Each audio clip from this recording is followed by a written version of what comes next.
Sir, अभी विगत दिनों लगातार सोशल मीडिया पे चर्चा आ रहा था पटना बांकीपुर सीट से शोर था कि आप चुनाव हार जाएंगे, क्या कुछ? देखिए, बांकीपुर का जो चुनाव है वो सिर्फ एक विधानसभा का चुनाव नहीं है।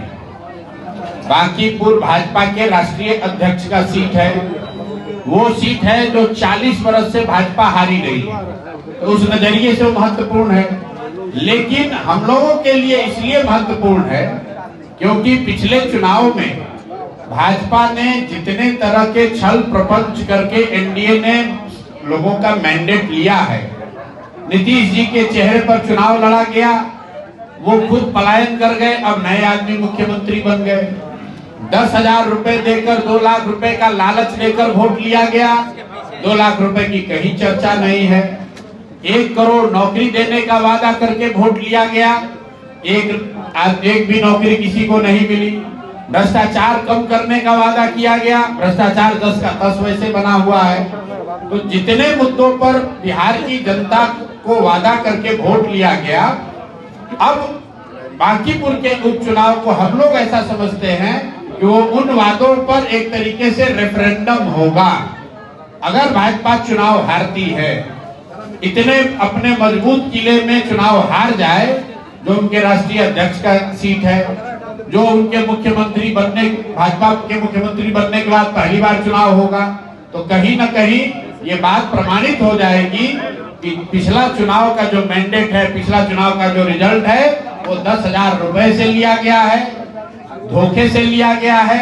इसीलिए जन स्वराज ने घोषणा की है कि बांकीपुर में हर वो प्रयास किया जाएगा ताकि भाजपा को वहां पर हराया जा सके। लेकिन जन स्वराज के लोग प्रशांत किशोर डंके की चोट पर कह रहे हैं कि हरा गमछा लाल गमछा का बात करने वाला ये आदमी, इसका चाल चरित्र चेहरा मुख्यमंत्री के बनने के लायक नहीं है, और ऐसा व्यक्ति अगर मुख्यमंत्री रहेगा तो बिहार में शिक्षा की बात छोड़ दीजिए, रोजगार की बात छोड़ दीजिए, फिर से पुनः जंगल राज, वही जो जंगल राज में होता था वही होता हुआ आपको फिर से दिखाई देगा।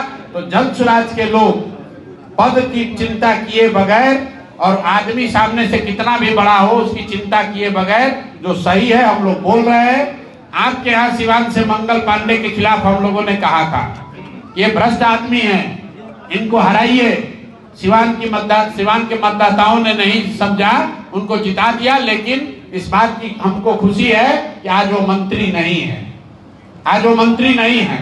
तो सम्राट चौधरी हो या दिलीप जायसवाल हो या कोई भी मंत्री हो, अगर आपने बिहार की जनता को लूटा है, अगर आप बिहार की जनता के साथ अन्याय कर रहे हैं, तो जन स्वराज का मुंह बंद नहीं होगा। हम लोग लड़ाई लड़ते रहेंगे, जितनी ताकत से आवाज उठानी है वो आवाज उठाया जाएगा। आप मुख्यमंत्री हैं कि एमएलए है कि सांसद है, उससे हम लोग डरने वाले नहीं। निशांत कुमार जो खुद ही बीमार हैं, उन्हें स्वास्थ्य मंत्री बना दिया गया है, इसके बारे में थोड़ा सा देखिए। मैं जन स्वराज ने कहा कि नेताओं के बच्चे नेता ही बनेंगे। अब वो बीमार हो स्वस्थ हो ये मेरा विषय नहीं है। नेता का बच्चा क्वालिफाइड हो या न हो, वो नेता बनेगा। इसलिए बनेगा क्योंकि आप नेताओं का चेहरा देखकर वोट देते हैं। जिस दिन बिहार की जनता अपने बच्चों का चेहरा देखकर वोट देगी तो बिहार के बच्चे भी बेरोजगार नहीं रहेंगे। आपने नीतीश कुमार का चेहरा देखकर वोट दिया, तो चाहे नीतीश कुमार का लड़का पढ़ा लिखा हो या न हो, वो स्वस्थ हो या न हो, हमारे पास जानकारी नहीं है, लेकिन वो नेता बन गया, मंत्री बन गया। उपेंद्र कुशवाहा का लड़का बन गया, मांझी जी का लड़का बन गया, रामविलास जी का लड़का बन गया। ऐसे 20 नेताओं के लड़के आज बन गए नेता, मंत्री बन गए। और बिहार के बच्चे क्या कर रहे हैं? आपके बच्चे BA MA करके कोई TRE 4 में लाठी खा रहा है, कोई गुजरात में जाके गाली सुन रहा है। तो जो आपने बोया है, हमने बोया है, वो हम लोग काट रहे हैं।